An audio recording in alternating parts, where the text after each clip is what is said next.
मतलब तुम्हारा बाहर बॉयफ्रेंड है और फिर तुम बोल रहे एक ही रूम में आपने बिस्तर के लिए अलाउड कर दिया। तो तुम्हारा कैसा रिलेशन है? तो मैं कैसे अलाउड कर दूंगी कि बिस्तर में आके आप लेट जाओ मेरे। उसको दंड भी मिला, तो मतलब बोला भी था कि आपने बात नहीं माना, हमने एक दिन के लिए क्या बोले, तो तुम अब एक काम करो, एक ही रूम में हो जाओ। तो वो एक रूम में दोनों को, हाँ ठीक है, मुझे तो कोई प्रॉब्लम नहीं है। मतलब तुम्हारा बाहर बॉयफ्रेंड है और फिर तुम बोल रहे एक ही रूम में, मैं तो एक बिस्तर पे छोड़ो, एक रूम में ना आने दूं। मैं ये बोलूं भाई नहीं, हाथ जोड़ते हैं, हम लोग फ्रेंड रहेंगे बट हम रूम शेयर नहीं कर सकते। आपने बिस्तर के लिए अलाउड कर दिया, तो तुम्हारा कैसा रिलेशन है?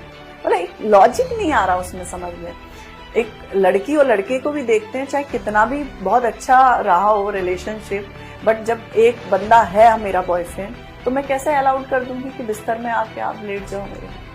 तो वो लॉजिक ही नहीं समझ में आ रहा था। इनफैक्ट मुझे तो बोलना चाहिए कि फैमिली को गाइड करने की जरूरत है कि हम लोग अकेले होते हैं और जो अकेले लोग आपस में ही बातें करते रहते हैं, तो उसमें टाइम निकालना बड़ा इजी है। और फिर दूसरा भी कपल आपस में बात कर रहा है तो उनके लिए बहुत इजी है। तब भी बहुत सारे इजी होने के बाद भी कुछ नहीं कर पाते हैं। वो अपने अपने में इतना लगे होते हैं कि इसकी कोई सीमा नहीं। तो मुझे ऐसा लगता है कि एडवांस, मतलब बोलते नहीं कि एक आसान भी है और एक डिफ़िकल्ट भी है। जैसे मैं सिंगल गई हूँ तो मेरे लिए डिफ़िकल्ट बिल्कुल भी नहीं है, क्योंकि मुझे एंजॉय करना होता है। मैं खुद भी डांस वांस करती रहती हूँ, अपने में एंजॉय करती रहती हूँ। बट कोई मेरे साथ में भी होता तब भी मैं अपने मुद्दे पे रहती।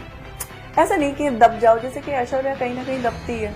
आई डोंट नो वो क्यों दब रही है। आप अपनी निकाल के लेके आओ ना। आप उसमें लड़ रहे थे खतरों के खिलाड़ी, जैसे हम लोग देख रहे थे, बट उसके बाद बिग बॉस में जाने के बाद आपके पास मुद्दे ही नहीं है, बस सोनिया बंसल की नकल उतारना। मैं रहूं ना रहूं, मैं यही सोचूंगी कि जब मैं एक हफ्ता या 2 हफ्ते भी रही, तो जो सो रहे हैं, जैसे जिगना पीछे से सोचती है कि मैं बहुत बहुत बोल्ड और वैसी हूँ, तो कहाँ गया तुम्हारा दम?